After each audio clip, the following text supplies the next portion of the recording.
Olá, pessoal. Então, hoje vamos dar continuidade àquela nossa aula em que a gente começou a desenvolver um sistema operacional, né? Então, para quem não se lembra, na aula passada, a gente conseguiu despachar já uma tarefa, a tarefa 1. Então, eu consegui, a partir do main aqui, ir parar dentro da tarefa 1. Mas agora eu estou preso na tarefa 1 e só saio de lá por causa de uma interrupção, né? Então, a gente vai avançar um pouquinho mais no nosso exemplo, instalando 3 tarefas e fazendo a gente caminhar entre essas tarefas, né? Então, o que eu vou fazer aqui, inicialmente? Eu agora vou ter 3 tarefas. Eu vou chamar de tarefa 2, tarefa 3. Como esse i aqui é do contexto da tarefa, né, eu posso ter esse i declarado ali dentro de cada uma das tarefas. Essa tarefa eu preciso da pilha dela. Então, eu vou criar aqui a pilha da tarefa 2 e a pilha da tarefa 3. Né? E agora eu vou instalar a tarefa 2 na pilha da tarefa 2 e a tarefa 3 na pilha da tarefa 3. Né? Então, se eu salvar isso aqui e compilar, funciona. Né? Só que eu nunca vou entrar na tarefa 2 e nunca vou entrar na tarefa 3, porque eu não tenho a troca de contexto pronta ainda. Né? Então, para essa troca de contexto funcionar, a primeira coisa é melhorar a nossa tarefa install task. Porque a tarefa install task original que nós criamos, ela não está preparada para um TCB. Né? Então, o que isso significa? Que, como não existe TCB, eu só consigo guardar o stack pointer de uma tarefa e só consigo despachar uma tarefa. Então, eu preciso do TCB do meu sistema para conseguir trafegar entre as tarefas. É ele que permite que eu possa controlar as tarefas. Né? E o TCB, ele é do sistema operacional. Então, eu vou declarar o TCB, que é um tipo, dentro do os.h. Né? Então, vamos lá. Então, o TCB é uma estrutura de dados. Então, eu vou declarar aqui uma struct. Como é que eu vou dar o nome? Deixa eu pensar. Acredito que o melhor nome seria TCB mesmo. Né? Lembrando que isso é uma estrutura. Então, depois que eu vou criar um tipo a partir dela. Né? Então, o que eu tenho que ter nesse TCB, pelo menos? Né? Um ponteiro para o stack. Né? Primeira coisa. Preciso de mais alguma coisa para trocar o contexto entre tarefas? Preciso de prioridade? Não. Por enquanto eu não tenho delay, então por enquanto eu não tenho nada. Né? Então a única coisa que eu preciso é um lugar para guardar a pilha. Então beleza. Para mim está ótima essa estrutura aí. E eu vou declarar o tipo dela, typedef, struct, underline tcb, como tcb type. Certo? Agora eu tenho um tipo TCB no meu sistema. Né? Obviamente, o ideal seria que a alocação fosse dinâmica desses TCBs, mas para simplificar o nosso problema, vamos trabalhar com alocação estática de memória. Né? Então, onde é que eu vou alocar a memória para o sistema? Eu vou alocar aqui. Então, eu vou alocar, já vou deixar pronto, TCB, uns 5 TCBs.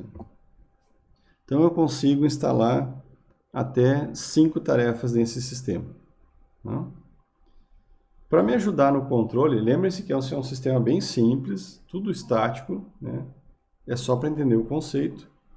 Então, o ideal é que eu tenha uma variável que vai me dizer qual desses TCBs é o TCB corrente. Então, eu vou declarar essa variável. Volátil, CPU type, current task, certo? Vou começar isso com 0. e vou declarar volátil CPU type install test, que vocês vão entender isso depois. Talvez, pessoal, até o ideal é que o TCB também fosse volátil. O que é volátil para a gente no C?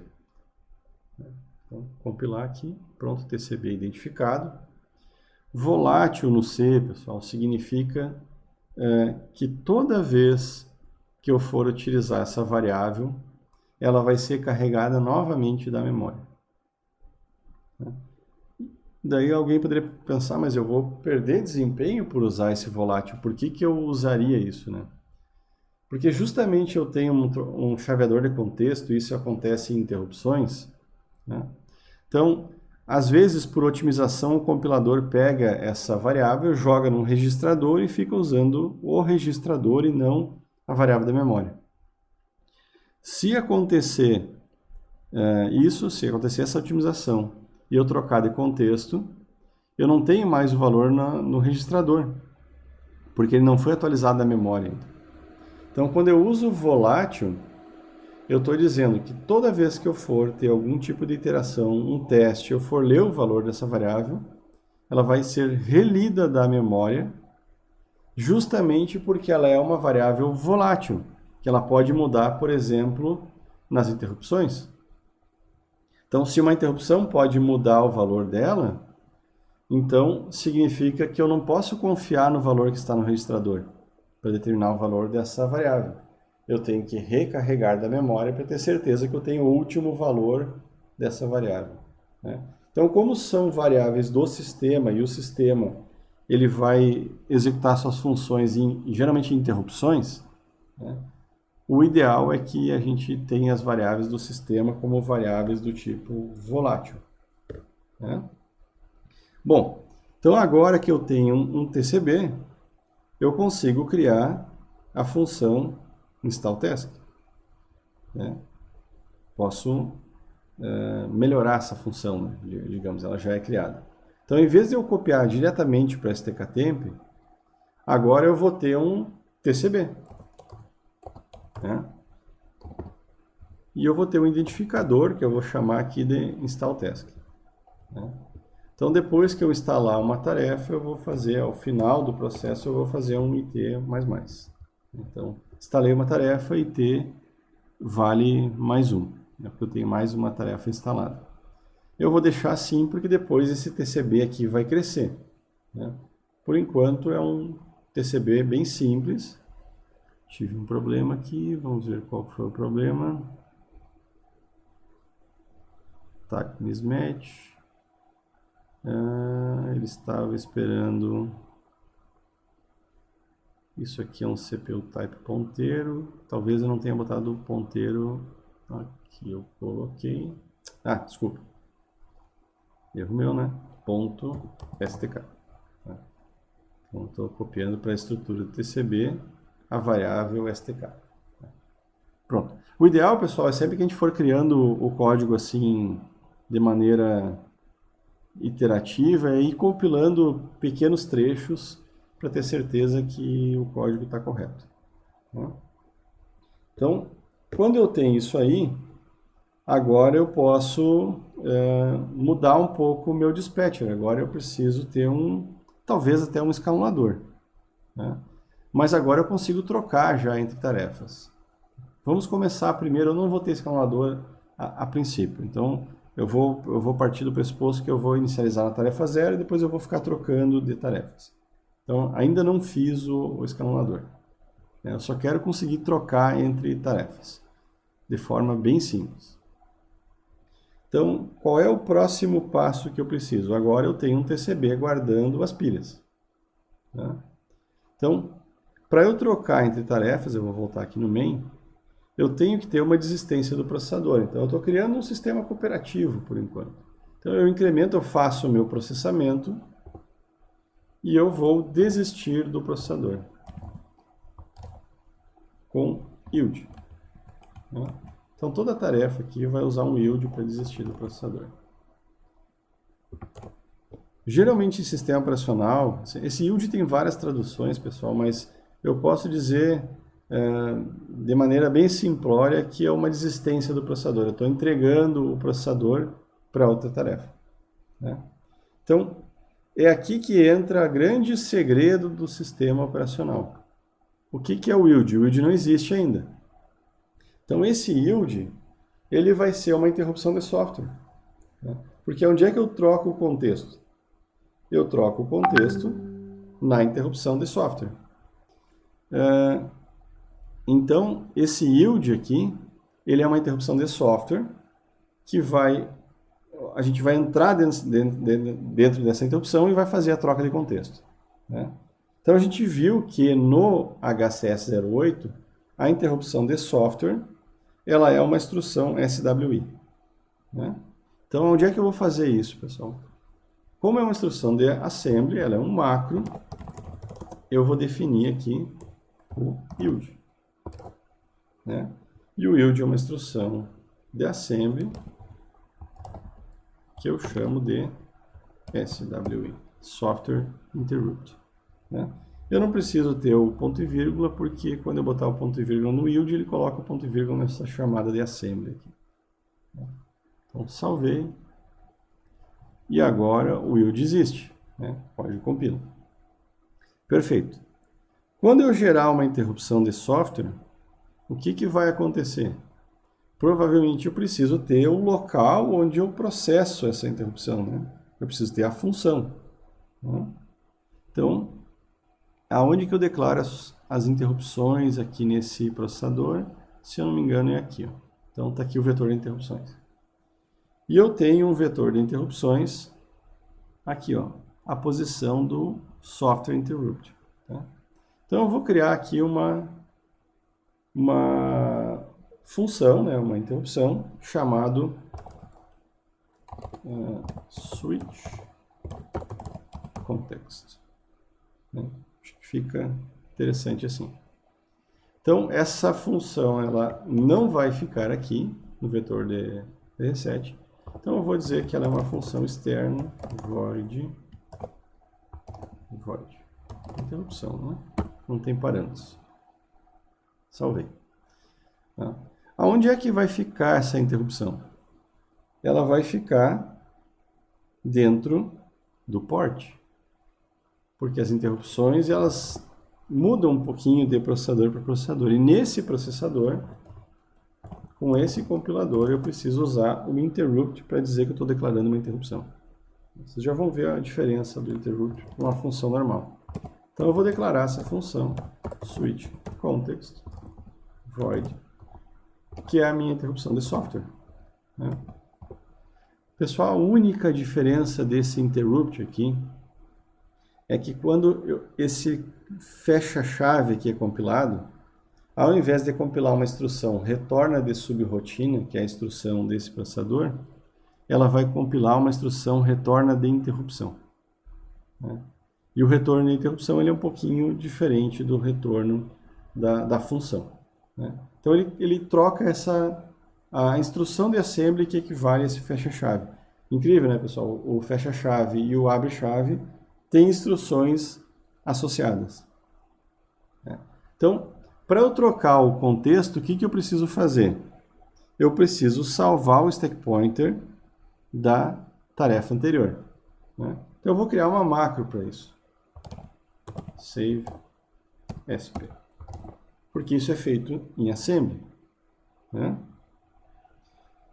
Como que eu posso trocar aqui se eu não tenho nem escalador por enquanto? Né? Então, a primeira tarefa que eu vou despachar é o TCB índice 0, né? Que está na variável current task. Né? Então, a variável corrente, o seu TCB, vai receber o stk-temp, que é a minha variável que eu uso para receber lá da pilha do ponteiro de pilha do processador a informação para onde está apontando num dado momento. Né? Então, o save SP ele vai tirar do stack pointer do processador e vai salvar em stk-temp. E aqui eu estou salvando dentro de TCB da tarefa corrente esse ponteiro. Desculpem, já ia cometer o mesmo erro. STK. Certo? Então, deixar bem simples aqui. CT++. Tá? Então, se a tarefa corrente... A gente vai fazer um sistema sequencial, ele só fica chamando as tarefas sequencialmente. Se CT é maior do que as tarefas instaladas, então CT, eu gosto sempre de abrir e fechar a chave para manter a compatibilidade com os padrões de codificação, né? CT igual a 0, se isso chegar a acontecer, né? Certo? Então eu troquei quem é a tarefa corrente nesse momento e agora eu faço o processo inverso. Eu carrego o STKTemp com o stack pointer da nova tarefa corrente. E, finalmente, eu faço um restore stack pointer, que é a macro que vai pegar a STKTemp e colocar dentro do stack pointer do processador. Tá? Então, notem que isso é port, porque eu dependo dessas, por exemplo, desse interrupt e dessas macros que são todas do port. Essa interrupção aqui, ela faz parte do port. As outras interrupções do sistema não necessariamente fazem parte do port. Né? Então agora eu preciso definir as macros. Com essas macros eu já consigo trocar contexto. Né? Então onde é que eu vou definir essa macro? No port.h. Né? Então eu vou definir o save stack pointer. Notem que eu separei um pouquinho, quando o usuário pode chamar, eu coloquei inclusive minúsculo aqui, ó. Mas o ideal é que as macros sejam maiúsculas, tá? Então, save stack pointer, ele vai ser uma macro multilinha, eu vou usar aqui, vou usar mesmo critério que eu usei lá, aqui. Então, qual é a primeira coisa, pessoal? Então, aqui a gente tem que notar que é assembly. Então, voltando aqui, ó, o que eu quero? Eu quero em STKTemp o stack pointer atual. Né? Então, como que eu consigo fazer isso? Eu tenho que transferir o stack pointer para o registrador HX. Primeiro passo. Certo. Agora que eu tenho dentro de HX o stack pointer, o que eu posso fazer? Eu posso fazer um store hx na variável STKTemp. E é isso. Salvar stack pointer é isso. Eu transfiro do processador para o registrador HX dele e depois eu gravo o registrador HX nessa variável STKTemp. Perfeito. Agora eu preciso do restore stack pointer. Né? De novo, uma macro multilinha, que é um código em assembly. Né? Então, o que eu tenho que fazer no restore stack pointer? Vamos voltar aqui no código. Eu tenho que pegar a STKTemp e jogar no stack pointer do processador. Né? Então, a primeira coisa que eu vou fazer é fazer um load hx load hx de STKTemp. Né? E por final, eu vou transferir o registrador X para o stack pointer. TXS. Processo inverso. Acabei minhas macros. Estou testando aqui se não tem nenhum caractere depois. Salvei. Compilei. Né? E daí o que ele reclamou aqui? Vamos ver. Ó, TCB não é declarado no port.c. Notem que no port eu incluí o os.h. Né? Então o que eu vou fazer? Ó? As minhas variáveis que eu tinha declarado aqui, eu vou colocá-las como externas também no OS aqui. Então, primeiro eu defino os tipos. Depois eu vou colocar aqui externo, externo, externo. e eu não posso inicializar, isso aqui é só uma informação para o compilador de que essas variáveis existem. Compilei. Operação legal, vamos ver o que ele reclamou. Esse compilador ele é meio bruxo, meio complicado. Ele não gostou do save stack pointer, vamos ver por quê.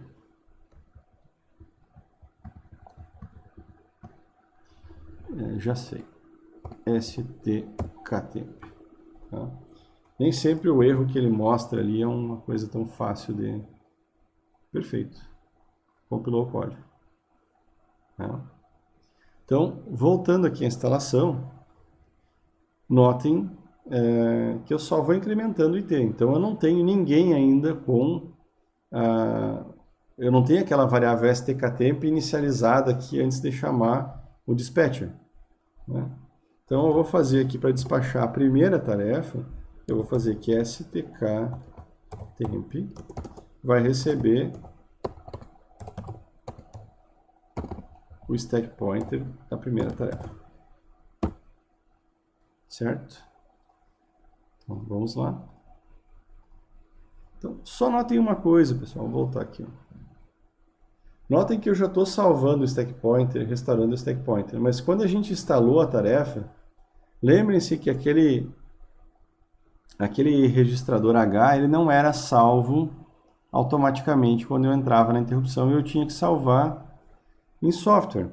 Então, será que não está faltando aqui um push do registrador H e um pull do registrador H para completar isso aqui? Provavelmente. Né? Provavelmente.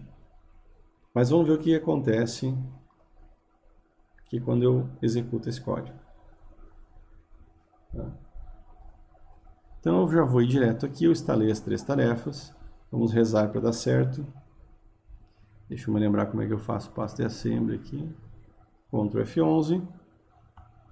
Vamos lá, aqui eu despachei a tarefa 1. Né? Caiu lá, ó. Tarefa 1. Despachada e seus registradores serializados. Aqui não precisa ser. Agora eu vou fazer o yield. Ó. Notem que o yield é a interrupção de software. Então, vamos lá ver o que acontece. Pum! Interrupção de software. Qual é a primeira coisa que acontece na interrupção de software? Puxa H. Porque o compilador já sabe que H está sendo usado aqui. Né? Se está sendo usado aqui, tem que salvar. E, em geral, salvar só um registrador a mais não é um problema, então ele já implementa aqui o push H. Então, quando eu chego na parte de salvar o contexto aqui, ó, que eu vou transferir esse stack pointer atual para dentro desse TKTemp para depois colocar isso no TCB, então eu já tenho o registrador H salvo lá. Né? Então o STK está lá, ó, 379, vou vir endereço aqui, 0x379. Está aqui salvado o contexto, ó, pessoal. Então o local do código que foi interrompido, né? O conteúdo do registrador X, que está lá o 80, ó. Aqui é o acumulador que está com 0. Aqui é aquele 60, registrador de condição, não aconteceu muita coisa. E aqui eu tenho o registrador H, que é o 3. Né? Então está aqui o meu contexto, salvo lá, ó, na pilha da tarefa 1. Legal, né? Então vamos ver. Salvei o STK, salvei dentro do TCB, incrementei a variável e cif. Na verdade, carrego no STKTemp o novo ponteiro de pilha da nova tarefa. Né? Então, notem que esse STKTemp está em 3FC. Então, vamos ver aqui. Address. 3FC. Essa é outra pilha, ó, pessoal. Então, o endereço aqui é 21.2D. É a pilha de outra tarefa, ó, da STKTemp STK2. Né? Então, ele vai transferir isso aqui para o stack pointer. Está transferido lá. Vai fazer o pull H, que vai apagar o H ali. Né? E vai fazer o retorno da interrupção, que vai desempilhar tudo isso aqui e vai fazer a gente parar aqui no 21, 22. E, pum, tarefa 2. Né? A mesma coisa vai acontecer aqui, ele vai chegar no yield, pá, interrupção de software, salvou o stack pointer, incrementou a variável, né? Trocou a tarefa corrente, desempilhou, pum, tarefa 3. Né? Agora vamos ver se eu consigo voltar para a tarefa 1. Eu só volto para a tarefa 1 se eu salvei o stack pointer correto. Então vamos lá. Vai dar o yield, eu vou cair aqui, vai incrementar a CT, espero que dê certo aqui. Errei a condição. Né? Então a condição aqui provavelmente teria que ser CT maior ou igual, porque IT vale 3, né? Então ele deixou CT, ele trocou CT para 3, mas eu não tenho o CT3 porque eu tenho as tarefas no TCB posição 0, 1 e 2, né? Então tem um erro aqui no código. Vamos consertar nosso sistema operacional aqui. Um escalador muito mal feito, por enquanto. Às vezes eu tenho os probleminhas com o Wine, vamos ver se eu consigo. O Wine nem sempre é perfeito, né? Compilou, deu certo, vamos voltar para o debug. Né? Então eu já vou direto aqui na tarefa. As tarefas já estão no main. Pronto. Ó, já caí na tarefa 1.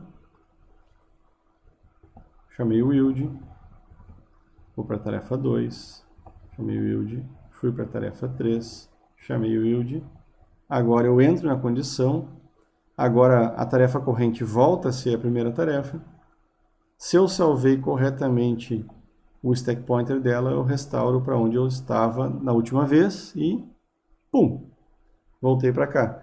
Porque eu estou no last for, eu tinha saído do yield aqui, a próxima posição era esse i++. Ó. Então voltei na tarefa 1. Então se eu botar breakpoints aqui, aqui e aqui, a gente vai ver que as tarefas ficam sendo executadas sequencialmente, que nem acontecia com as protothreads. Só que agora eu tenho contexto, né? Agora eu tenho preempção, muito embora eu não esteja usando ela ainda. Né? Mas eu já preparei meu sistema para ser um sistema preemptivo. Então, era isso, pessoal. É uma das aulas que eu mais gosto, né? Da gente ver qual que é a base aí do funcionamento de um RTOS, que é essa troca de contexto. Né? Da gente entender que, na verdade, a única coisa que eu salvo é o stack pointer, e ao salvar o stack pointer, eu salvo a pilha inteira, porque eu salvo todo o contexto da tarefa. Né? Então, esse procedimento aqui de salvar o stack pointer é a única coisa que, na verdade, eu preciso para trocar o contexto, porque o contexto já foi salvo quando eu entrei nessa interrupção aqui. Era isso. Espero que tenham gostado. Até mais.